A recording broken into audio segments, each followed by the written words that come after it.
everybody, my name is Lau. I'm 10 years old. Today I will read book Magic Tree House. Book 1 Dinosaurs Before Dark. Chapter 6 Dinosaur Valley. Annie, look at this, Jack called. Look what I found. Annie had gone up to the hilltop.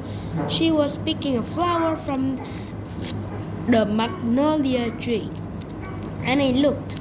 A medallion, shouted Jack. But Annie wasn't paying attention to Jack. She was staring at something on the other side of the hill. Oh wow, she said, clutching her magnolia flower.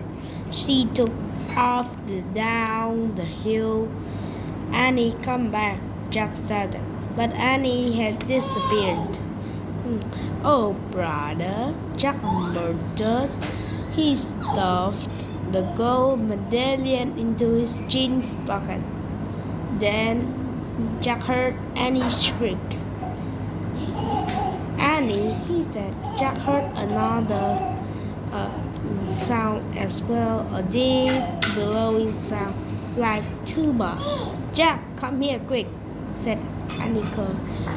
Jack raced up the hill. When he got to the top, he gasped. The valley below was filled with nests, big nests made of mud, out of mud. The nests were filled with tiny dinosaurs. Annie was crouching next to one of the nests. Towering over her was a gigantic duck-billed dinosaur. Don't panic, don't move, said Jack. He stepped slowly down the hill toward Annie.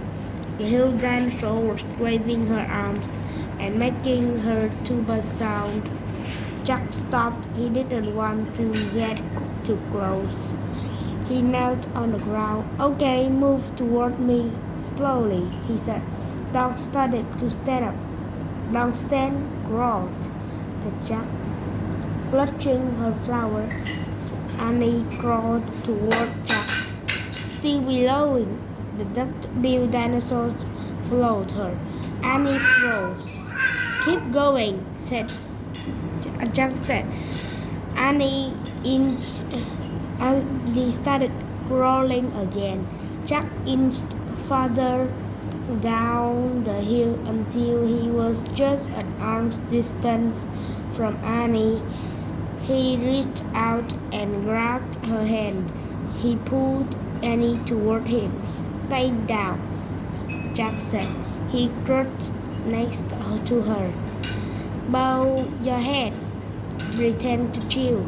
Chill, said Annie. Yes, said Jack. I read that's what you do if a mean dog comes at you. She's no dog, Jack, said Annie. Just chill, said Jack. Jack and Annie both bowed their heads and pretended to chill. Soon the dinosaurs grew quiet. Jack looked up. I don't think she's mad anymore, he said. You saved me, said Annie. Thanks. You have to use your brain, Annie, said Jack. You can just go running to a nest of babies. There's always a mother nearby. Annie stood up. Annie, don't, said Jack. Too late. Annie hurled out her magnolia flower to the dinosaurs. I'm sorry I made you worry about your baby, she said. The dinosaur moved closer to Annie. She grabbed the flowers from her hand. She reached for another. No more, said Annie. The dinosaur let out a sad tuba sound. But there are more flowers up here. Annie said. She pointed to the top of the hill. I'll get you some. Annie hurried up the hill. The dinosaur waddled after her. Jack quickly looked at the dinosaur baby. Some were growing out of the nest. Where are the other mothers? Jack wondered. Jack took out the dinosaur books. He flipped through the page. He found a picture of some duck-billed dinosaurs. He read the caption. The Anatosauruses lived in colonies, while a few mothers' babies sat the nests. Others looked for food. So there were probably more mothers close by looking for food. Hey, Jack! Annie called. Jack looked up. Annie was at the top of the hill, feeding magnolia flowers to the giant Anatosaurus. Guess what? Annie said. She's nice too. Suddenly, the Anatosaurus made her terrible tuba sound. Annie crouched down and started to chew. The dinosaur charged down the hill.